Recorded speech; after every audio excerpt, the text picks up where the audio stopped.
Olá, irmãos, graça e paz da parte de Deus, nosso Pai, e do nosso Senhor e Salvador Jesus Cristo.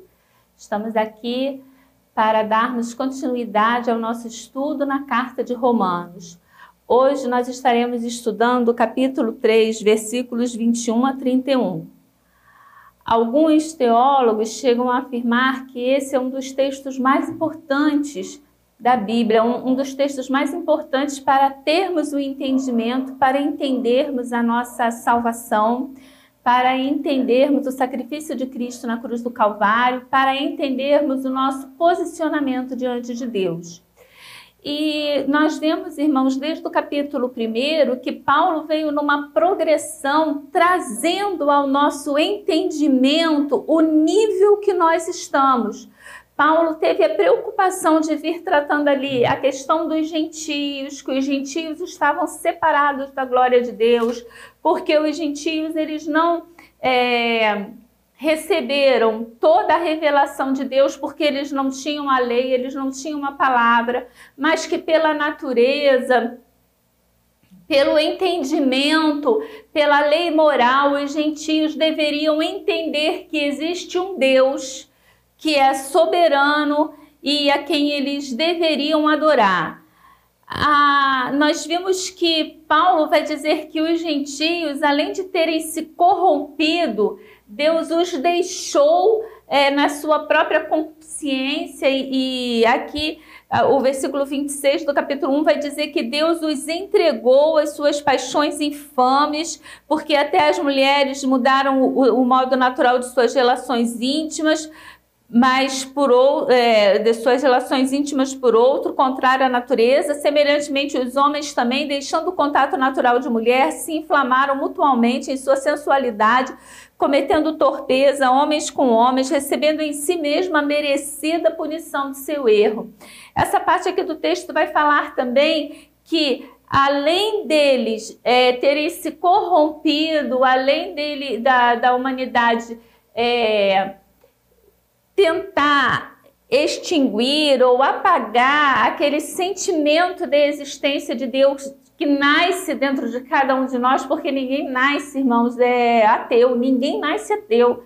Todos nós nascemos com essa consciência de que existe um Deus, mas a humanidade, de um modo geral, o que ela faz? Ela entorpece esse sentimento, ela adora a criatura ao invés de adorar o Criador, ela se entrega às torpezas e ela ainda aplaude aquelas pessoas que também se entregam à torpeza. Depois Paulo vai dizer, então partimos ali do entendimento de que o gentio é um ser que está perdido.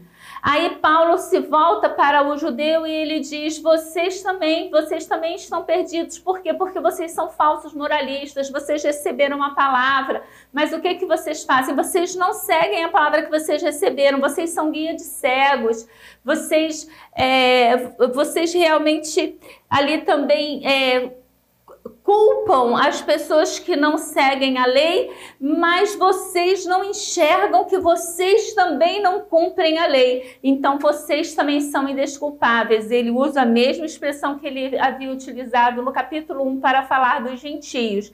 Então Paulo coloca todo mundo no mesmo patamar. E eu falei isso na aula passada, que todos nós estamos no mesmo patamar. Que patamar é esse? O patamar de pecador. Irmãos, não existe diferença. Todos nós, Paulo vai dizer, porque todos pecaram e estão separados da glória de Deus, estão destituídos da glória de Deus. E nós encerramos então a primeira parte, da carta de Paulo aos Romanos, que termina aqui no versículo 20. Nós encerramos ela na aula passada, eu até cheguei a dizer, poxa, foi uma aula pesada, porque nós encerramos com aquela consciência de que realmente não há salvação, todos nós somos indesculpáveis, todos nós somos pecadores, todos nós merecemos a morte. Aí agora Paulo entra na segunda parte da carta e Paulo começa trazendo essa doutrina da justificação. E essa doutrina da justificação é algo muito importante para nós entendermos. Irmãos, sem o entendimento real, completo dessa doutrina, nós estamos meio que perdidos ainda. É importante termos as nossas mentes e os nossos corações abertos para o que Deus está nos revelando por meio dessa palavra. Por isso eu convido você para juntos estarmos lendo Romanos capítulo 3, versículos de 21 a 31. Estaremos analisando esses versículos e estaremos, após a leitura, orando para que Deus nos dê o entendimento para analisarmos esses versículos. Então Paulo começa assim: mas agora, sem lei, se manifestou a justiça de Deus, testemunhada pela lei e pelos profetas. Justiça de Deus mediante a fé em Jesus Cristo, para todos e sobre todos os que creem, porque não há distinção. Lembra, não há distinção para o pecado. Judeu, grego, o judeu e o gentio estão na mesma condição. Qual é a condição? Pecador. E agora Paulo está falando aqui da justiça de Deus mediante a fé em Jesus Cristo para todos e sobre todos os que creem. Por quê? Porque não há distinção. Então não há distinção. Todos nós somos pecadores. E não há distinção. Todos nós só podemos ser salvos mediante Cristo. Mediante a aceitação do sacrifício de Cristo na cruz do Calvário. E ele continua: pois todos pecaram e carecem da glória de Deus, sendo justificados gratuitamente por sua graça, mediante a redenção que há em Cristo Jesus, a quem Deus propôs no seu sangue como propiciação mediante a fé, para manifestar a sua justiça, por ter Deus, na sua tolerância, deixado impunes os pecados anteriormente cometidos, tendo em vista a manifestação da sua justiça no tempo presente, para ele mesmo ser o justo e o justificador daquele que tem fé em Jesus. Onde, pois, a jactância foi de todo excluída? Por que lei? Das obras? Não, pelo contrário, pela lei da fé. Concluímos, pois, que o homem é justificado pela fé independentemente das obras da lei. É porventura Deus somente dos judeus? Não é também dos gentios? Sim, também dos gentios, visto que Deus é um só, o qual justificará por fé o circunciso e mediante a fé o incircunciso. Anulamos, pois, a lei pela fé? Não, de maneira nenhuma. Antes, confirmamos a lei. Que Deus abençoe sua palavra lida. Vamos orar. Amado Deus, eterno Pai, graças te damos por essa oportunidade ímpar, Senhor, de estarmos estudando a tua palavra. Nós te agradecemos, ó Deus, por estarmos estudando essa carta maravilhosa. Nós te agradecemos, ó Deus, pela doutrina da justificação. Pedimos, ó Deus, que haja um entendimento da justificação, ó Deus, realizada por ti em nossas vidas, pelo qual nós somos salvos mediante a fé em Jesus Cristo, Senhor, e não por mérito próprios e não por boas obras, mas mediante a fé em Cristo Jesus. Ó Pai, abra as nossas mentes e os nossos corações para que nós possamos ter pleno entendimento da Tua palavra. Senhor, nós queremos entender aquilo que a Tua palavra nos diz. Abre, portanto, ó Deus, as nossas mentes e os nossos corações para que, entendendo, possamos colocar em prática tudo isso que a Tua palavra nos revela. Em nome de Jesus, amém. Paulo começa falando, mas, né? Ele entra aqui com o mais, porque ele está se referindo a tudo aquilo que ele disse anteriormente, que éramos pecadores, que merecíamos a morte, porque o salário do pecado é a morte, que não adianta você ser crente, você ser evangélico, que ser evangélico não salva ninguém, que o que salva a pessoa é ela ser salvo por Cristo Jesus, é só o sangue de Cristo que pode realmente nos libertar dos nossos pecados. Então Paulo inicia aqui agora essa sessão dizendo, mas agora, é muito importante a gente entender essa colocação de Paulo, porque, irmãos, ele está falando agora, está falando aqui para o nosso tempo presente, porque aqueles que haviam nascido no Antigo Testamento, eles não tinham esse entendimento pleno, essa manifestação da justiça de Deus, não é? Porque Antes, irmãos, existia a lei e nunca a lei salvou, porque a lei apontava para Cristo, para aquele que haveria de vir. Mas Paulo está falando aqui, mas agora está tudo revelado para vocês. A revelação de Deus, ela se deu de forma gradual. Desde Gênesis, ali quando vamos estudando Gênesis, a revelação veio sendo gradual. Quando chega aqui na carta aos Romanos, já havia todo o Velho Testamento concluído, havia parte do Novo Testamento concluído, e a revelação ela já estava bem mais adiantada, e Paulo está dizendo aqui, olha, mas agora, sem lei, Paulo está falando, não é por meio da lei, se manifestou a justiça de Deus, testemunhada pela lei e pelos profetas. Por quê? Porque a lei, não é lá desde do Pentateuco, já havia ali a colocação. Qual é a primeira menção, irmãos, de que Deus enviaria alguém que estaria salvando a humanidade?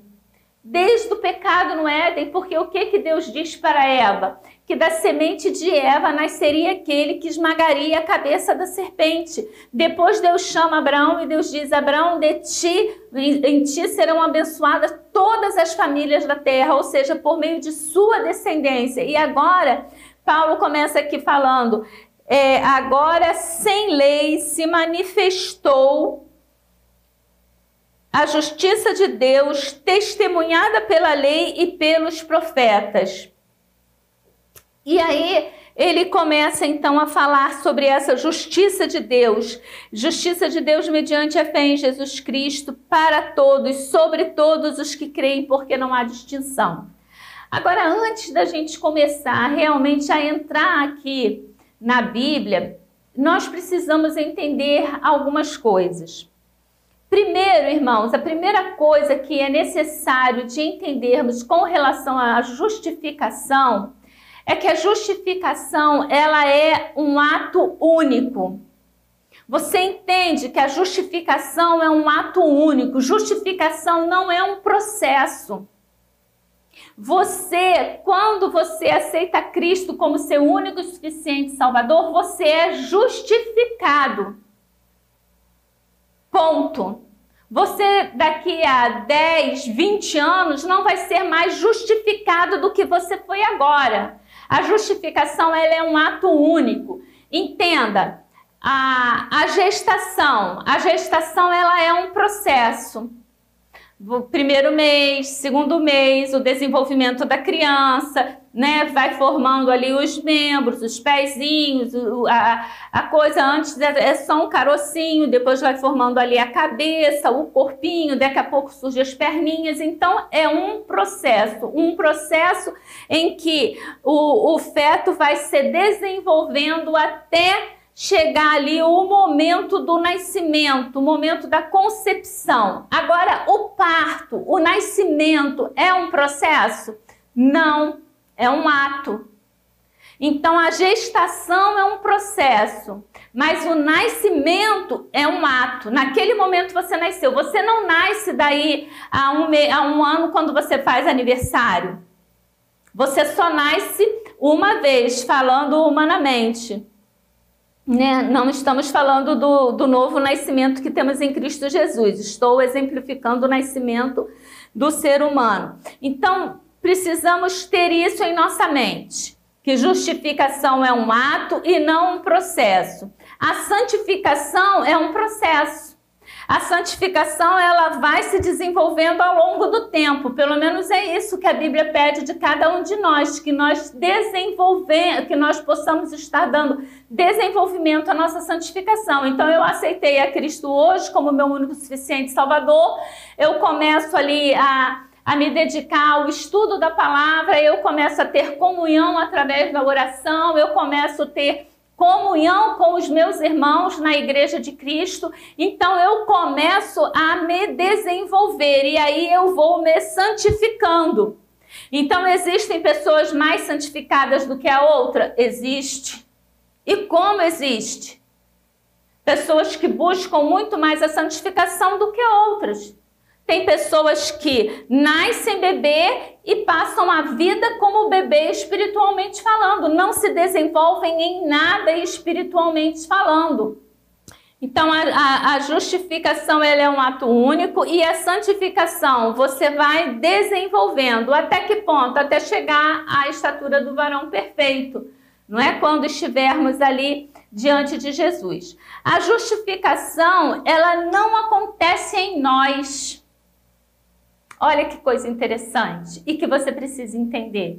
A justificação ela não acontece dentro de você. A justificação ela acontece no tribunal de Deus. Tá lá o livro da vida com todos os seus pecados e com a sua condenação ali, não é meio que determinada, porque a Bíblia é clara quando ela diz que o salário do pecado é a morte. Aí do momento em que você aceita o sacrifício de Cristo na cruz do Calvário, né, você recebe o selo de justificado, o selo de salvo. É nesse momento. Então, a justificação ela não acontece dentro de você, ela acontece fora de você, no tribunal divino. A justificação não tem grau, já falei sobre isso. O mais velho cristão e o que acaba de se converter são justificados igualmente. A prostituta, o assassino, o ladrão estão justificados da mesma forma que o salvo mais puro e limpo. Entenda esse exemplo que eu vou dar. A pessoa mais torpe, a pessoa mais cruel, a pessoa mais espúria do mundo, o maior de todos os pecadores, vamos colocar assim, se bem que a pessoa que cometeu o pior pecado do mundo, tá? Esse é mais certo do que dizer o mais pecador. Depois eu explico por que não é legal falarmos dessa forma. E uma pessoa que passou a vida aqui se dedicando a boas obras, se dedicando a bondade. Vamos ser bem práticos, irmãos. Vamos pegar lá Hitler, tá ok? Hitler, considerando como o maior dos pecadores, e a Madre Teresa de Calcutá, que dedicou a sua vida a atender as pessoas em obras de caridade. A distância do Hitler e a distância da Madre Teresa de Calcutá. Hitler estaria aqui no fundo do abismo, a Madre Teresa de Calcutá lá no topo do Himalaia. Eles estão à mesma distância da estrela. A Madre, com toda a sua santidade, lá no alto do monte, se ela estender a mão dela, ela alcança a estrela? Não, ela não alcança a estrela. E Hitler, no mais fundo do abismo, se ele estender a mão, ele alcança a estrela? Não, ele não alcança a estrela. Da mesma forma, é a questão do pecador. O maior pecador de todos e o menor, a pessoa que cometeu a menor quantidade de pecados, estão à mesma distância de Deus, ou seja, a morte. Porque o salário do pecado é a morte. E Paulo vai dizer que todos pecamos. Irmãos, quando somos crianças, cantamos aquele corinho, pecado, pecadinho, pecadão. Não existe isso. Essa música, ela é errada. Não existe distinção de pecados para Deus. Deus não salva os seus pecados. Você sabia disso? Que Deus não te salva dos seus pecados? Deus salva o pecador. Ele salva o pecador. Ele veio e ele salvou aqui. Ele salvou a Ana Cláudia, a pecadora.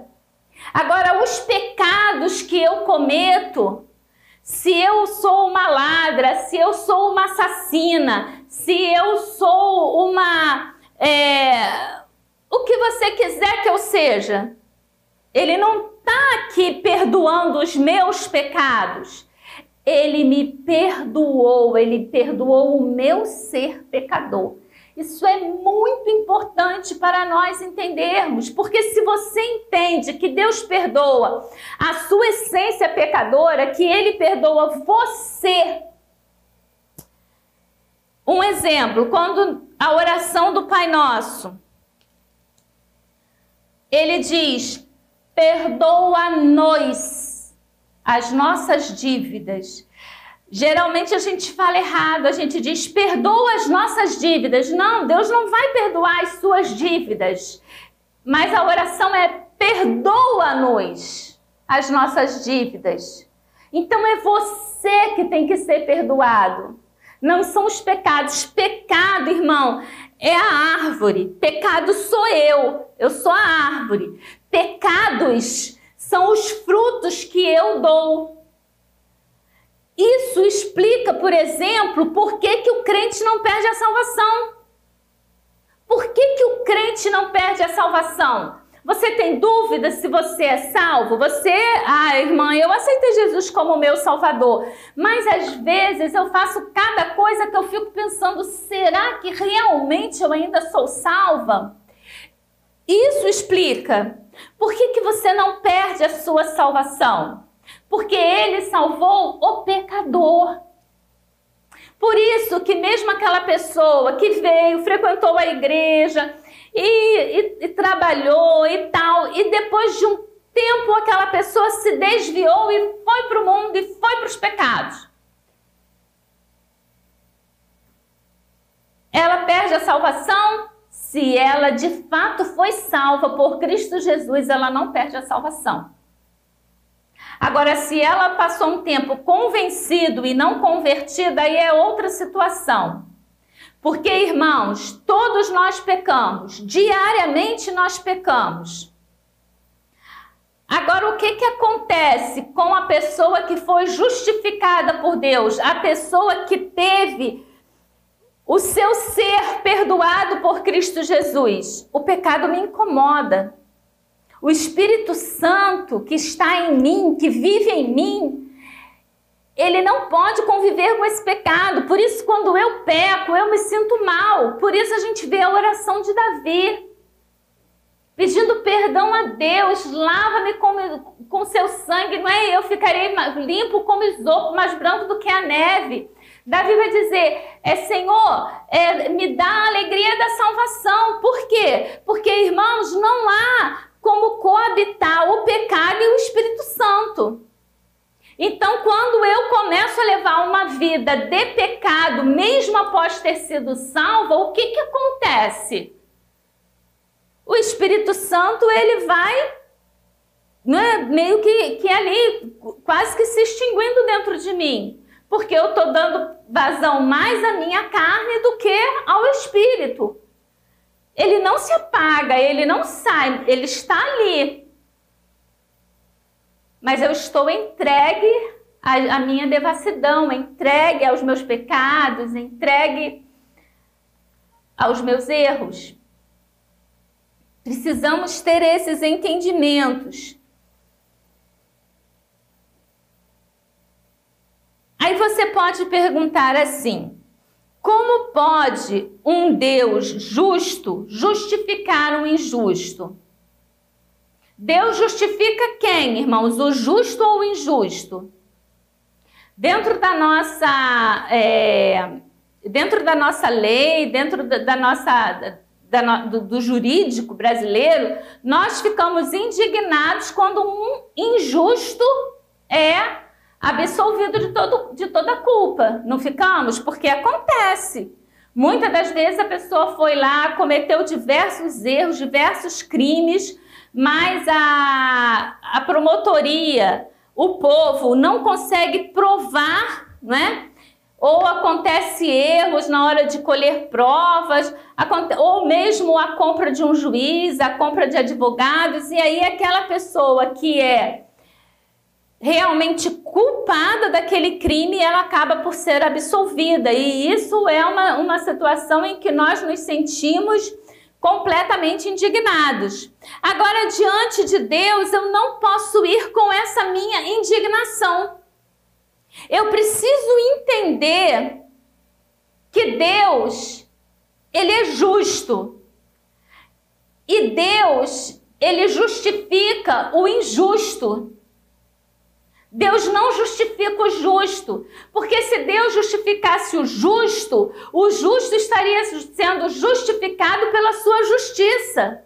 E isso então seria o quê? Salvação por meio de obras. Eu seria responsável pela minha salvação porque eu sou justa. Eu não cometi pecado e não é isso o que Deus faz. Deus, ele perdoa o injusto, ele justifica o injusto. Até porque diante de Deus, a nossa justiça são trapos de imundícia. Então não existe justo diante de Deus. Todos nós somos injustos. Aí você pode falar, não, mas tem aquela pessoa ali, olha, aquele ali, ele roubou, ele matou, ele adulterou, ele fez isso, ele fez aquilo, ele cometeu pedofilia, ele abusou do próprio filho. Como é que pode você dizer que diante de Deus ele vai ser justificado? Ele vai ser justificado da mesma forma que você, que não roubou, que não matou, que não adulterou, que não cometeu pedofilia. Porque quem é justificado é o homem pecador, a nossa essência pecadora, e não os pecados que nós cometemos. Aí entra outra questão, que é a questão da santificação, pessoas que estão num patamar de santidade. Aí entra a questão que nós lemos lá na carta de Paulo a 2 Coríntios, quando Paulo diz que as nossas obras serão ali testadas. Então, quando nós aceitamos a Cristo, somos justificados e estamos todos ainda no mesmo patamar. Né? Nós começamos dizendo que estamos todos no mesmo patamar. Que patamar é esse, Ana Cláudia? O patamar de pecador. Todos pecamos. Aí, aceita Jesus como Salvador, você aceita Jesus como Salvador, o outro também aceita Jesus como Salvador. Continuamos no mesmo patamar. Que patamar é esse? Justificados. Agora, eu desenvolvo a minha espiritualidade. Eu me percebo pecadora, mas eu luto contra o pecado que habita em mim e que me prova, que me põe à prova e que quer me tentar. Mas o outro, ele não está nem aí. Ele vai, ele continua, ele leva uma vida de vai, não vai, ele está com o pé aqui na igreja, mas ele continua com o pé dele lá fora no mundo e ele não busca a sua espiritualidade. Ele perdeu a salvação? Não, ele foi justificado. Agora, ele não desenvolveu a santificação. E aí, no dia do juízo final, o que vai acontecer? Nós vamos ser provados, nós vamos ser testados, irmãos. Nós vamos ser julgados pelos atos que praticamos. E aí, Paulo vai dizer, se você construiu a sua vida, se você edificou, se o edifício espiritual que você edificou é de barro, é de tijolo, é de ouro, é de palha, é de feno, é de papel, o fogo vai provar. Então, salvação você não perde. E aí, onde é que isso dá, irmã? Qual é a diferença? Está no galardão. Tem gente que diz que não se importa com o galardão. Ah, eu me importo. Eu não sei nem direito o que é o galardão, mas se Deus está dizendo que vai dar o galardão, que é galardoador, eu quero ter o galardão, porque é alguma coisa boa. Uma das coisas que a Bíblia diz que a pessoa que recebe o galardão não passa, por exemplo, é pela tribulação final. A igreja vai ser arrebatada. Vai ter crente que não vai ser arrebatado. Que crente é esse? É esse crente aqui, que eu botei de exemplo, que ficou aqui com um pé dentro da igreja, outro pé lá fora, que não desenvolveu a santificação dele. Ah, ele foi justificado? Ele foi justificado. Da mesma forma que eu fui justificada. Mas ele não desenvolveu a santidade dele. Eu busquei desenvolver a minha santidade.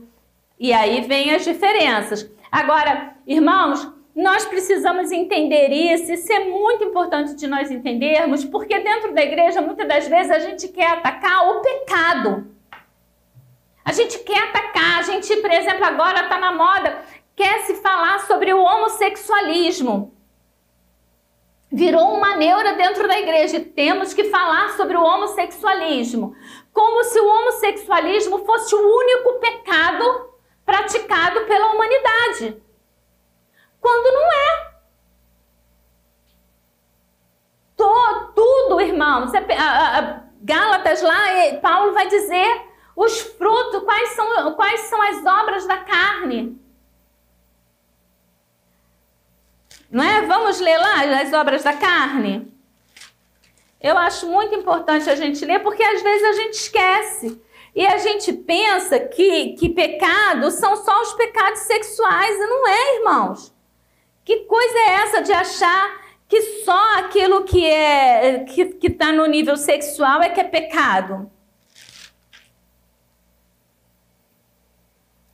As obras da carne, porque a carne milita contra o espírito e o espírito contra a carne, porque são opostos entre si, para que não façais o que porventura seja do vosso querer. Mas se sois guiados pelo espírito, não estáis sobre a lei. Ora, as obras da carne são conhecidas e são prostituição, impureza, lascívia. Aí você vai falar, não falei, irmã Ana Cláudia, que os pecados são no cunho sexual?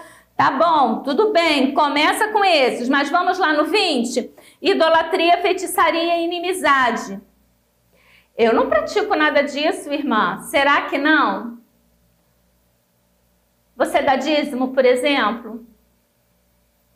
A Bíblia diz que onde estiver o seu tesouro, ali estará o seu coração.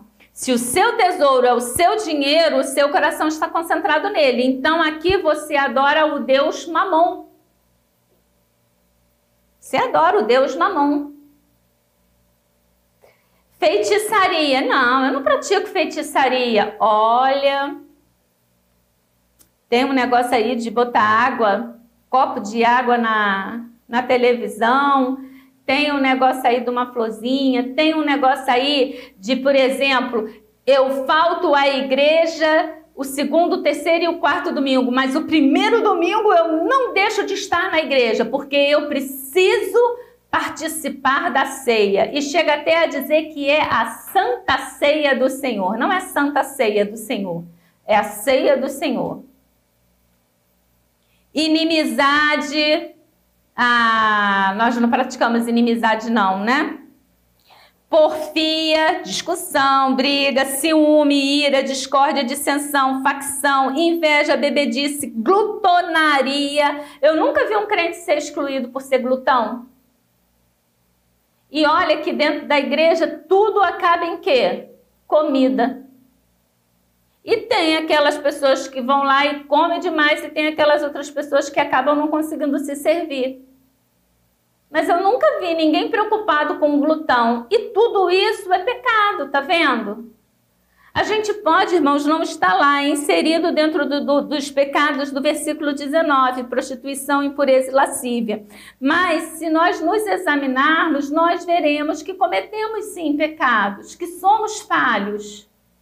E como somos falhos, e como somos dependentes do Espírito de Deus. Mas vamos voltar lá. A base da nossa justificação, irmãos, não está em nós e no que nós fazemos, mas sim em um justo que pagou o preço das nossas culpas, das nossas dívidas. A nossa justificação está no fato de que Cristo, que veio ao mundo na forma de homem e não pecou, por isso ele era o único que podia pagar, que podia morrer ali naquela cruz e outorgar salvação para a humanidade. Porque ele foi um homem justo, ele veio aqui, ele viveu aqui, ele foi tentado, ele foi provado, mas ele venceu. Então ele foi o único que pôde ser crucificado naquela cruz, porque ele era o único que era justo. E o que é a justificação? Deus pegou a justiça de Cristo e ele imputa a justiça de Cristo em nós. Isso é justificação. Então agora eu não tenho mais aquela sentença. Que sentença? A sentença de morte. Por quê? Porque o salário do pecado é a morte. A minha essência é pecadora, ou seja, então eu mereço morrer. Mas Cristo, que veio ao mundo, ele não pecou. Então ele foi o único que pôde morrer ali na cruz do Calvário e imputar a justiça dele em nós. Agora, quem é que nos justifica? É Deus ou é o Pai ou é o Filho? Quem nos justifica, irmãos, é Deus. Né? A Bíblia vai falar, nós morremos com Cristo, pois Deus lançou sobre Cristo toda a nossa iniquidade. Por isso, irmãos, eu torno a falar da oração do Pai Nosso. Perdoa-nos as nossas dívidas, perdoa, Senhor, a mim. Eu é que preciso ser perdoada e não os pecados que eu cometo. Nós somos perdoados e não as nossas dívidas. Deus perdoa o pecador, Deus não perdoa os nossos pecados. Por isso, Deus não dá peso para pecado. Por isso não existe pecado, pecadinho, pecadão. Por isso, saiba que diante de Deus, nós somos todos indesculpáveis.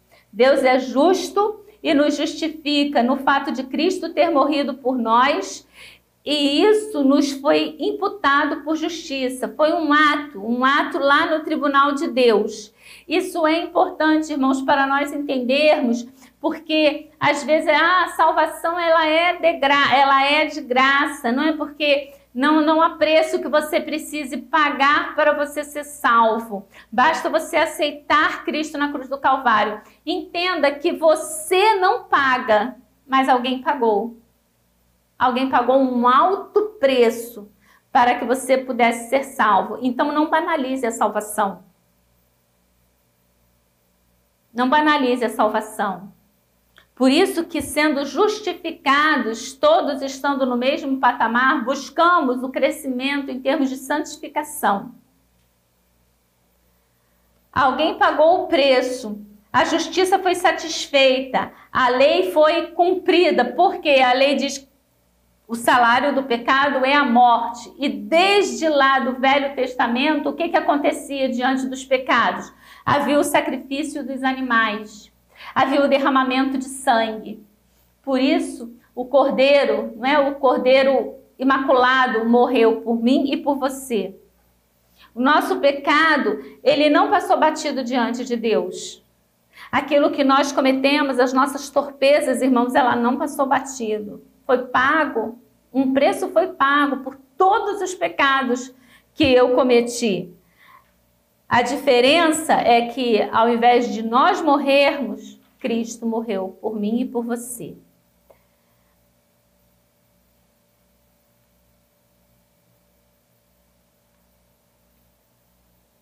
Uma coisa que a gente precisa entender, irmãos, é que a diferença, não é, da justificação e do perdão. A justificação, ela é maior do que o perdão. Porque o perdão é algo que tem uma conotação negativa. A justificação, ela tem uma conotação positiva. Eu vou citar um exemplo. Suponhamos que você esteja endividado. Você está com uma dívida no banco. Você está devendo 500 mil reais no banco. Todo o dinheiro que você bota no banco, o banco vai lá e chupa, porque ele fica com ele porque você deve ao banco. Aí alguém chega lá e fala assim, ou acontece alguma coisa, não sei, e alguém fala assim, eu vou perdoar, vou perdoar as suas dívidas. E a pessoa vai lá e ela deposita 500 mil na sua conta. O banco vai lá e faz o quê? Pega aquele dinheiro. Você me devia 500 mil, então esses 500 mil que foram depositados é meu. O que aconteceu com você?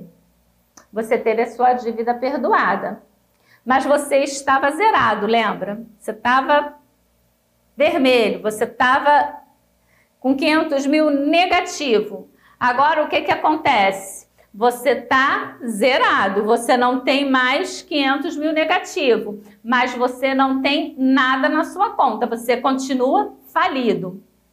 A justificação, ela é diferente, porque a justificação, além de ser pago o preço pelos nossos pecados, além de Cristo ter morrido e dessa forma ele ter me absolvido, né, dos meus pecados, ele ter sofrido a condenação que eu deveria receber ele pagou o preço pelo meu pecado, ele também me deu, Deus Pai, ele deu o quê? A justificação de seu filho, a justiça de Deus, ela foi dada a mim. Você está entendendo? Se fosse só o perdão, aí você poderia até achar a questão da perda da salvação, porque eu fui perdoado dos meus pecados. Hoje, dia 10 de novembro de 2021, eu tive os meus pecados perdoados. Ok, zerou o seu pecado, você está limpinha, está zeradinha. Eu saio ali pelaquela porta, vejo alguém que eu não me dou muito, ou entro numa discussão, ou eu pego o carro, saio, bato com o carro, começo ali a reclamar, a falar alto, a esbravejar, ou chego em casa, arrumo uma confusão com meu marido, ou saio daqui e olho para alguém, né? Tenho desejo por alguém, já comecei a computar todos os meus pecados novamente. Mas quando a Bíblia diz que a justiça de Deus nos foi outorgada, é isso, irmãos. Então, eu tive o meu pecado zerado, mas a justiça de Deus me foi outorgada. Então, eu recebi um crédito infinito. Nós não servimos a um Deus inconstante, irmãos. Se não fosse assim, todo dia, ora eu ia estar salva, ora eu ia estar em pecado. Ora eu ia estar salva, ora eu ia estar perdida. Em pecado a gente fica perdida, né? Condenada ao inferno, ora estou com caminho para o céu, ora estou condenada ao inferno. Deus não é inconstante. Quando ele, o filho dele pagou ali na cruz do Calvário, ele nos deu o perdão, mas ele também nos deu a justificação, ou seja, a justiça de Cristo, aquele homem que não pecou, ela foi imputada a mim, ela foi, né, passou, eu passo a adquirir essa justiça. Então, mediante os meus pecados, eu confesso, e aí lá em João ele vai dizer, se confessarmos, numa das cartas, João vai dizer, se confessarmos os nossos pecados, Deus é fiel e justo para nos purificar os pecados e nos perdoar de toda injustiça. Toda injustiça. Por quê? Porque eu fui justificado. É importante entendermos isso. Justificação é um conceito positivo. Justificação não imputa sua dívida sobre você, mas sim sobre Cristo. Ele pagou com sangue. Deposita em sua conta a justiça de seu Filho. Não perde a salvação, é um crédito infinito, vida eterna. Seu pecado agora, ele não te condena mais, mas o seu pecado pode te tirar da comunhão. O seu pecado te afasta de Deus. A justificação, ela é para sempre. Agora, quem é que nos justifica, irmãos? Quem nos justifica é Deus. Paulo vai falar, quem tentará acusação contra os escolhidos de Deus? É Deus quem os justifica. Quem nos condenará? É Cristo quem morreu por nós. E isso é importante de nós entendermos para termos em nossa mente que a graça não foi uma coisa barata. Deus, ele não poupou o seu próprio filho, antes ele entregou o seu filho por todos nós. Irmãos, isso é muito pesado. Para que você leve uma vida sem considerar buscar a santificação. A justificação, ela é gratuita, mas ela não foi dada de graça, custou o sangue de Cristo na cruz do Calvário. Que o Senhor possa estar nos abençoando, que você possa receber um pleno entendimento. Se você ficou em dúvida, assista de novo, leia os textos, porque é muito importante entendermos a respeito da justificação de Cristo, da justificação que o sacrifício de Cristo outorga sobre as nossas vidas. Amém.